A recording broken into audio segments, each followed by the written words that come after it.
Olá, tudo bem?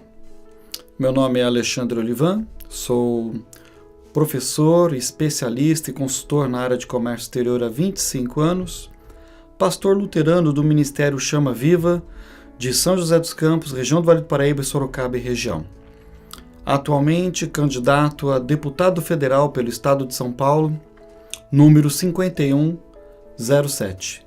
E eu gostaria hoje de abrir essa enquete comentando sobre a supremacia do interesse público, que é um dos principais princípios da base do ordenamento jurídico do Brasil.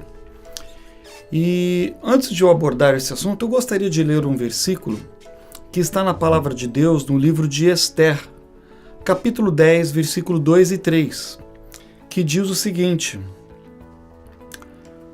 quanto a todos os atos do seu poder e do seu valor e a narrativa completa da grandeza de Mardoqueu, com que o rei o exaltou, porventura não estão escritos no livro dos anais dos reis da Média e da Pérsia? Pois o judeu Mardoqueu foi o segundo depois do rei Assuero, e grande entre os judeus e estimado pela multidão de seus irmãos, porque procurava o bem-estar do seu povo e falava pela paz de toda a sua nação. Eu me espelho muito em Mardoqueu, que se tornou segundo no governo da Pérsia, porque não existia Constituição Federal naquela época, mas estava implícito dentro dele o princípio da nossa Constituição Federal, a supremacia do interesse público.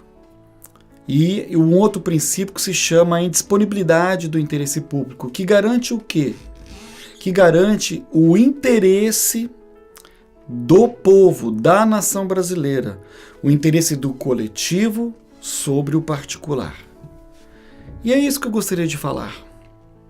A supremacia do interesse público, que é um dos pilares do regime jurídico administrativo do Poder Executivo da União. Eu acredito que muitas coisas já têm se passado durante mais de uma década no nosso país. Nós estamos contemplando hoje no Brasil a falta de gestão, a incapacidade ou a ingerência, do setor administrativo do Poder Executivo para que realmente possa executar e fomentar a supremacia do interesse público.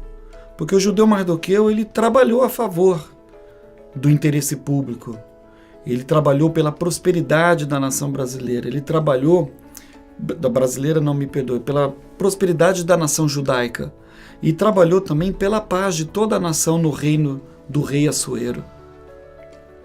E é o que está faltando no nosso país. A vontade de trabalhar pelo bem-estar da nação brasileira, pela paz da nação brasileira. E eu quero falar muito agora sobre os pilares da supremacia do interesse público: saúde, segurança, educação e infraestrutura econômica. Se não houver um trabalho efetivo nesses 4 pontos, nós estamos fadados a um insucesso. E eu gostaria aqui de convidar vocês a refletirem comigo do que nós temos que fazer pelo nosso país. Eu, como deputado federal principalmente, eu quero legislar a favor da supremacia do interesse público. Eu quero cobrar, eu quero legislar de uma maneira efetiva, fazendo com que o Poder Executivo dê primazia nos investimentos da supremacia do interesse público, na saúde, na segurança, educação e na infraestrutura econômica do nosso país. Não podemos mais contemplar uma saúde precária, sucateada, onde vemos pessoas morrendo em porta dos hospitais. Não podemos também contemplar na educação crianças e adolescentes passando de ano sem nenhum tipo de conhecimento, onde o próprio MEC mesmo soltou uma pesquisa que a cada 10 crianças, 7 são consideradas inadequadas ou inaptas para o português e matemática. Também não podemos esquecer também a área de segurança, né? Que deveria ser eficaz, mas ela está desaparelhada, né? Então, o que eu quero propor? O que eu quero propor para essas 3 áreas, e depois vou falar sobre a infraestrutura econômica? Eu quero propor o seguinte: eu quero legislar para que o Poder Executivo seja obrigado, antes de gastar com qualquer coisa, ele venha gastar e investir na saúde, na segurança e na educação. Na saúde, melhorando os hospitais, trazendo os médicos novamente para o setor público, com incentivos salariais, porque um médico, ele estudou 10 anos da vida dele e ele não pode ir lá trabalhar para ganhar R$7 a hora. Ele tem que, no mínimo, estar perto de um convênio particular em termos de consulta, né? Porque é muito desestimulante para um médico que estudou a vida inteira ser remunerado dessa forma. Ele tem que ser remunerado de maneira justa, de acordo com o setor privado.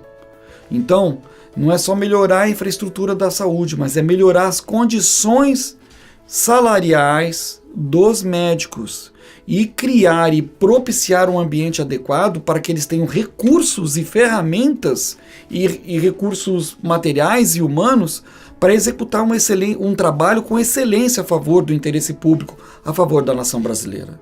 O segundo ponto é obrigar o Poder Executivo a investir na educação, melhorando a sua infraestrutura e capacitando e treinando e motivando os nossos professores para trazer o conhecimento às nossas crianças e adolescentes para que lá na frente possam se tornar grandes profissionais de sucesso e colaborar com o desenvolvimento e crescimento socioeconômico do país. E o terceiro ponto é sobre a segurança. Eu quero obrigar, legislando, o Poder Executivo também dar primazia no investimento da segurança. Primazia no investimento da segurança é em termos de aparelhamento, de equipamento, treinamento, foco para garantir a segurança do bem jurídico de todos os cidadãos brasileiros. E, obviamente, fomentar na cultura brasileira o valor ao policial, porque hoje parece que está tudo invertido, né? O policial é o bandido e o bandido é o policial, não faz sentido. O policial ele tem que ser honrado, porque ele faz parte da tríade do interesse público do nosso país. É ele que garante a segurança do nosso patrimônio, do nosso bem jurídico, que é a nossa própria vida. Então nós temos que valorizar esse profissional. E uma delas é fazer com que o profissional policial estadual, até mesmo municipal, quando ele está em trabalho no estrito cumprimento do dever legal e ele for processado judicialmente no Tribunal de Justiça Comum, ele tenha a defensoria dele gratuita através da Defensoria Pública do Estado.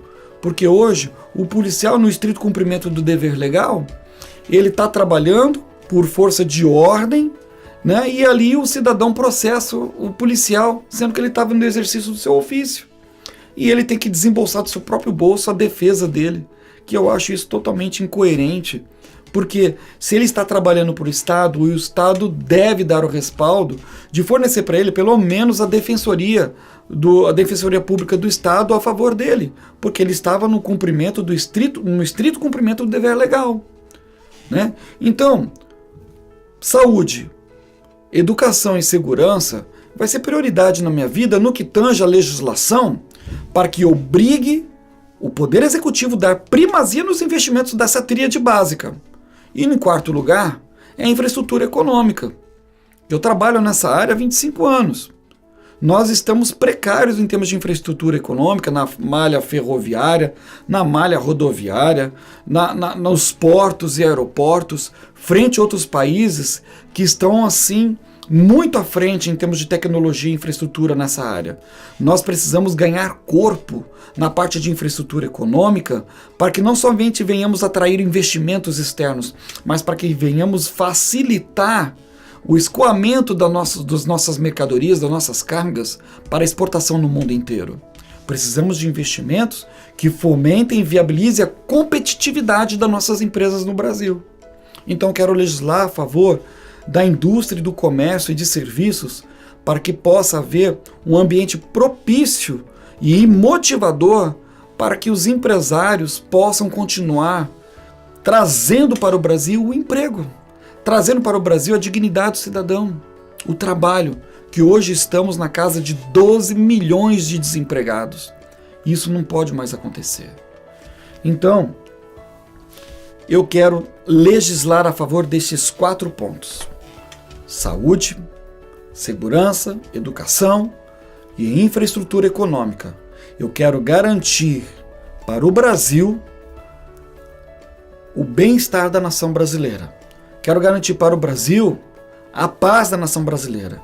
Eu quero garantir para o Brasil a dignidade do cidadão brasileiro, como deputado federal, legislando a favor destes 4 pontos básicos da supremacia do interesse público. E eu quero contar com a sua ajuda, quero contar com o seu voto para poder fazer a diferença lá, trabalhando com afinco, com dedicação, trazendo lá toda a minha experiência profissional que eu já tenho, de quase 30 anos. E quero também, talvez seja um fato inédito, né? Eu quero também implantar ISO 9000 no meu gabinete. Eu quero fazer a diferença. E eu quero contar com o seu voto. E gostaria muito de finalizar essa conversa, como eu sempre finalizo, que é um versículo que marca muito a minha vida, e eu sei que marca a vida de muitos no Brasil. É Salmos 33:12, do rei Davi. E diz assim: feliz é a nação cujo Deus é o Senhor. Muito obrigado pela sua atenção. Que Deus abençoe. Conto contigo. Vote. Professor Alexandre Olivan, deputado federal, número 5107. Que Deus abençoe. Muito obrigado.